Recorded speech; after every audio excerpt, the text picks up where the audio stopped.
SUPERSTAT, where we break down the numbers behind the science and the science behind the medicine. I'm Stephanie, aka Stephanie. I'm Melody. And I'm A-O-D.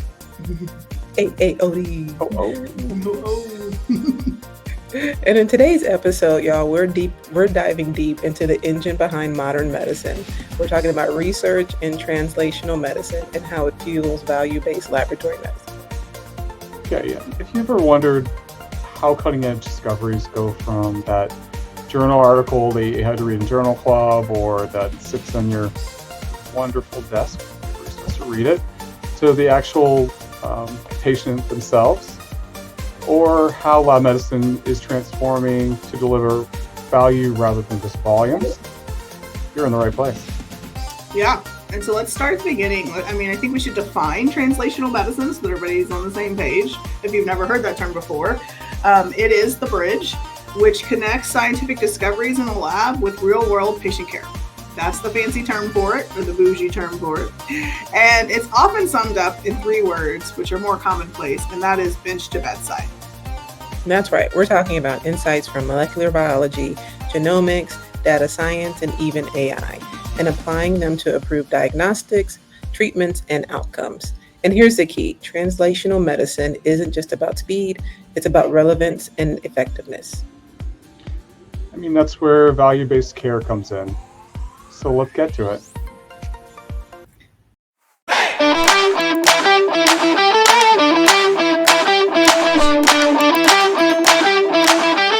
Talking about value-based laboratory medicine, we are discussing a foundational shift. It's a different way of looking at what we do, and that historically we've been fee-for-service. And so when we talk about a shift from quantity to quality, we're looking at measuring success not by how many tests are performed, but by answering questions such as, did this test change the course of care? Did it reduce unnecessary procedures? Did it improve patient outcomes or reduce overall costs, some operational expenses by cost avoidance? That's right. So when you look at the laboratory as a value-based model, we're no longer just a diagnostic silo. We're a strategic partner delivering smarter, more targeted care. So, this is where translational research becomes crucial. So let's say research discover a new biomarker for early stage pancreatic cancer. On its own, it's promising, but to create value, the biomarkers need to be validated for diverse populations because we're not all the same. And we're starting to kind of figure that out a little bit, luckily. It's got to be turned into a test that's affordable and scalable. For me, what comes to mind is like penicillin, the discovery of penicillin. That's great, but you got to be able to scale it up. You got to be able to get the treatments out there to people themselves, and then you've got to be able to integrate existing clinical workflows. So people have to be able to do the testing, and it has to fit into their care plans, and then got to be able to measure for impact. So is this new discovery that we brought in and are kind of working through, is it actually leading to earlier treatments, better survival, and importantly in this day and age, lower costs? Exactly. That whole journey that you just kind of outlined there, from discovery to validation to impact, that is translational medicine in action. I wish I could say that we do this amazingly well all the time in healthcare, but we don't, and so that's part of why it's in the lab cares model, because research is pivotal to us advancing and bettering patient outcomes. And we need that connection diagnostically in clinical labs to those research places. So let's look at the research horizon and talk a little bit about what excites all of you all. I know I'm really excited as we continue to read about all the advancements in translational research with true personalization to tests, especially for those treating like oncology patients, and how we are really advancing how we can predict and diagnose and treat genomic profiling in oncology, and more guided medications of choice is really important, because I know many of us have so many friends and family members who have been stricken by cancer or other tragic illnesses, and it's just great to see the advancements in those diagnoses and treatments being able to help that population. What excites y'all? What's on the forefront that you're looking at? Do you want to go, Melody? Sure. I mean, from clinical chemistry, there's a lot. Right now, the hot button issue is like Alzheimer's biomarkers.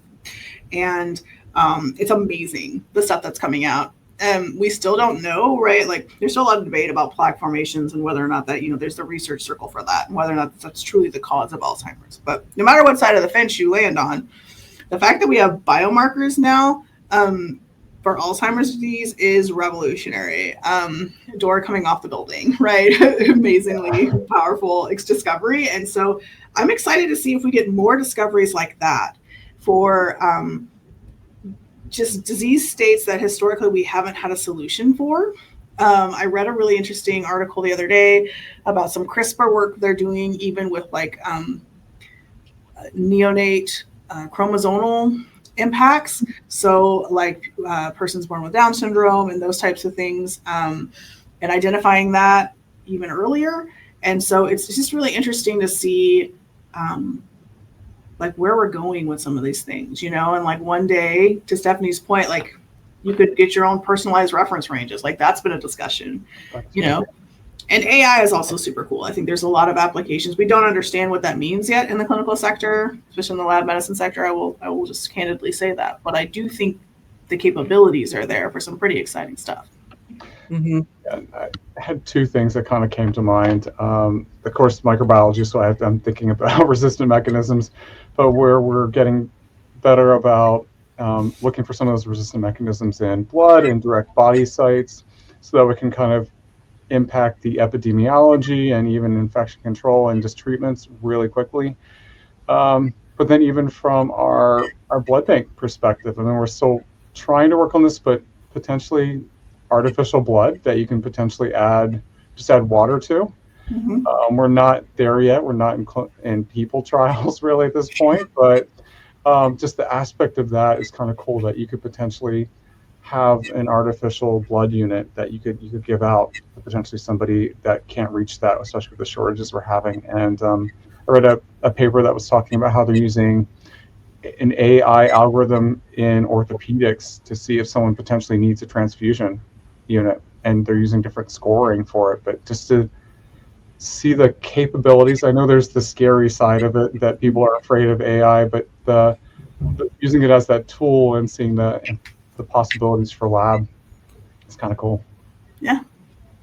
I think one of the really fascinating things too, and I hope that this trajectory continues forward, but in some circles we're really starting to finally ask better questions about who our research serves, and are we really designing tests and research that work for or work across, I guess I'll say, all diverse populations, or is it just serving or featuring one population? So there's importance in diversity in clinical trials and in biomarker validation that I think is finally coming to the forefront and getting some attention.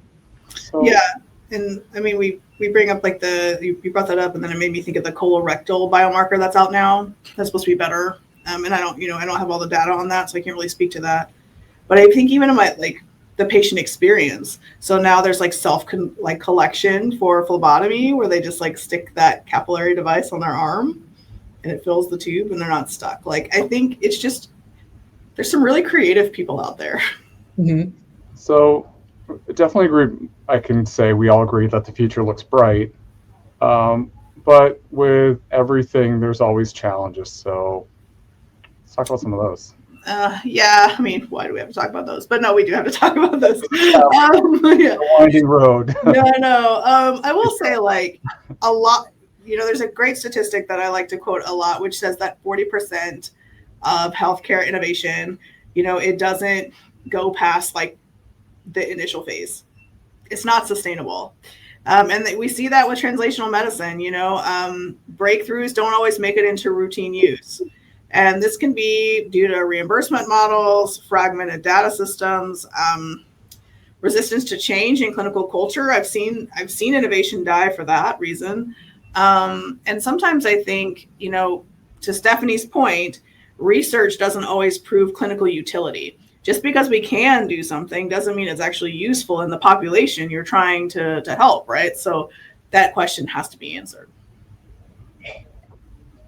I'm going to ask you, Melanie, when we talk about speed versus rigor and we look at research and its impact, do you feel like we're appropriately prioritizing peer-reviewed rigor over real world application of some of these research projects? Oh no. I think that's a very complicated question. I think there's a lot of things in Yeah. scientific publishing that probably need their eye on. There was a joke I saw the other day that said, "How do you get published in Nature?" Well, my faculty advisor was published, and I was on the paper. Right? It's like so hard to get in somebody. Like that's part of it, right? So that is a real thing. Like we know that's a thing. But then the other part of it is clinical outcome studies are seen as sometimes lesser than when compared to like PhD bench research. But like it's interesting because it's like without that clinical component, then what does it mean really, right? Like Yeah. it's great that you've created something that might be new or might not be new, but how is it used and how can we leverage it to like better the world around us is the part that people really care about, I would say, in medicine, and so you can't just like treat it like it's a less than type of thing. Yeah. And I also think there's lots of fees for publication and it costs a lot of money. And there's all these other things that I think kind of deter some people from publishing their findings. What I find a lot with laboratorians, and then I'll shut up about this, but because I could talk, this could be a whole episode about publication and how that works. Is that I meet a lot of laboratory professionals, even PhDs and doctoral people. They're like, well, nobody really wants to read about that. Like, I don't feel like that's novel. Like, it might or might not be novel to your institution, but it could be really novel to someone else, right? And there's probably a home for that and an audience for that, whether that's peer-reviewed or not. And I will say in AI, we are cart before the horse. I don't think scientific rigor has been applied to some of the things. I think it's the best it can be for that journal publication, but I think if you really asked a lot of individuals to hard evaluate the text, they would be like, this lacks maybe the scientific rigor we would have applied to like a biomarker outcome-based study. So I think I love that you brought that up because that's a really good point. It's hard. How do you validate some of those things for real world use?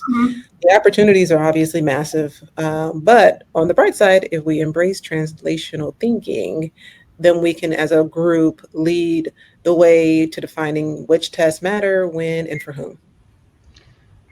And collaboration with research experts is so important traditionally.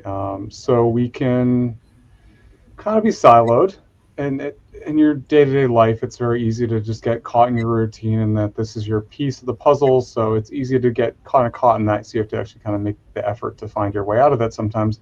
But we need to have that cross-disciplinary approach where researchers are working with laboratorians and clinicians and data scientists to work together, because if we're bringing up these tests, we want to make sure that you have amazing tests, but there's someone on the other end of that that's actually going to act on that, impact the patient, and that it's really going to go the full breadth of its possibility. Yeah, and measurable outcomes are a piece of this too, right? Lab should not be testing tracking just their test volumes. But the patient impacts, I mean, that's what we talk about when we talk about lab cares, is like it's beyond just like the input output of what we do, but really looking at where it intersects in the care continuum. And if you want more information about that, you can check out our website. You're making my quality heart so happy. I know, right? Data quality, it's all important. Well, we also need policy and payment reform too, right? So that the value generated from laboratory research projects are also incentivized and not overlooked. We're not saying that's going to be easy in today's climate with everything going on, but it's definitely something that we shouldn't forget. Yeah, for sure. Great. So bottom line though, it's a return on investment with real world implications. So the things that we're researching do have larger implications. It's kind of easy to forget that when it's basic research, but you look at the long term. So the more we align testing with research and outcomes, the more value we're able to kind of deliver, and not just in healthcare systems, but the people we serve. And that's what that comes down to. Yep. I mean, I can't agree more. Lab medicine isn't just about what we find, it's about what we do with what we find. Well, thanks for joining us on our translational trip today. For all of our audience, if this episode today sparked an idea or a question, we hope that you will just share it with a colleague so we can keep this conversation going. Leave us a review, like, and subscribe. Remember, until next time, we want you to stay curious, stay evidence-based, stay super, and SUPERSTAT.